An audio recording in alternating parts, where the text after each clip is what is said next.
दोस्तों नमस्कार। नमो बुद्धाय। धम्म चक्र प्रवर्तन चैनल में आपका स्वागत है। मैं रंजीत कुमार। आज का यह वीडियो त्रिपिटक की श्रृंखला नहीं है, यह एक जनरल वीडियो है जिसमें बड़े ही संक्षिप्त तरीके से बुद्ध के जीवन का सार समझाने का प्रयास किया गया है। इसके क्लिप्स मैंने इंटरनेट से डाउनलोड किए हैं, इसलिए उसका वाटरमार्क छोड़ दिया है। आवाज़ मेरी है, तो शुरू करते हैं। सुख सुविधा और संपन्नता की गोद में जन्मे सिद्धार्थ गौतम एक शक्तिशाली राजा के पुत्र थे।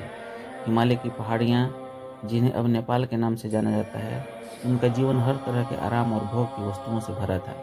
लेकिन नियति को कुछ और ही मंजूर था। उनके जन्म के समय एक भविष्यवाणी में कहा गया था कि सिद्धार्थ या तो एक महान राजा बनेंगे या आध्यात्मिक शख्सियत। उनके पिता उन्हें अपने पदचिन्हों पर चलाना चाहते थे, लेकिन जीवन की कठोर वास्तविकताओं से उन्हें रोक नहीं पाए। भाग्य ने हस्तक्षेप किया। अपने महल के बाहर दुर्लभ उपक्रमों में सिद्धार्थ ने जीवन के 4 महान अवस्थाओं को देखा: वृद्धावस्था, बीमारी, मृत्यु और एक शांत सन्यासी।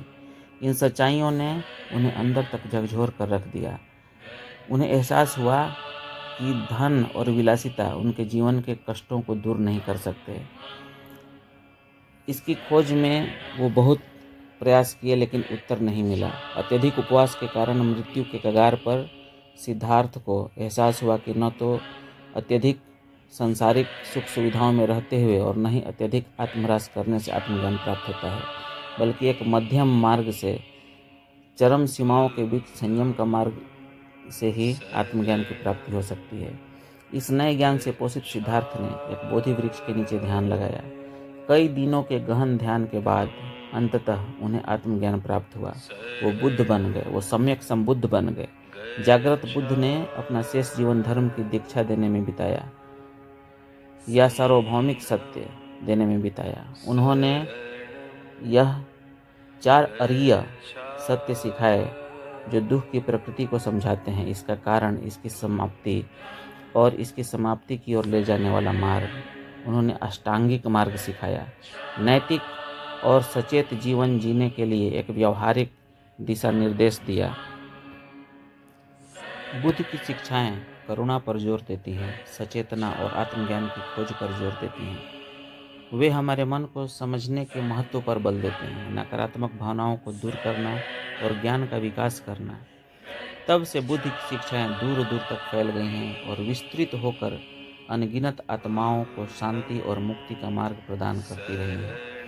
इस तरह हम निष्कर्ष निकालते हैं कि बुद्ध के इन शब्दों को हमेशा याद रखना चाहिए कि हमें हमारे अलावा और कोई नहीं बचा सकता और कोई सही मार्ग पर नहीं ले जा सकता। और यही सत्य है, यही परम सत्य है। हमें स्वयं के मार्ग पर चलना होगा। बुद्ध की कहानी मानव आत्मा की परिवर्तनकारी शक्ति का एक प्रमाण है, जो हमें याद दिलाती है कि हमारी मुक्ति की कुंजी हमारे पास है। तो भाइयों और बहनों, ये था बुद्ध के जीवन का बेहद ही संक्षिप्त सार, जो मैंने बहुत ही रचनात्मक तरीके से प्रस्तुत करने का प्रयास किया है। अगर आपको यह वीडियो अच्छा लगे तो धम्म को आस्थावानों तक पहुंचाने के लिए इसे सब्सक्राइब करना न भूलें। नमो बुद्धाय। नमस्कार।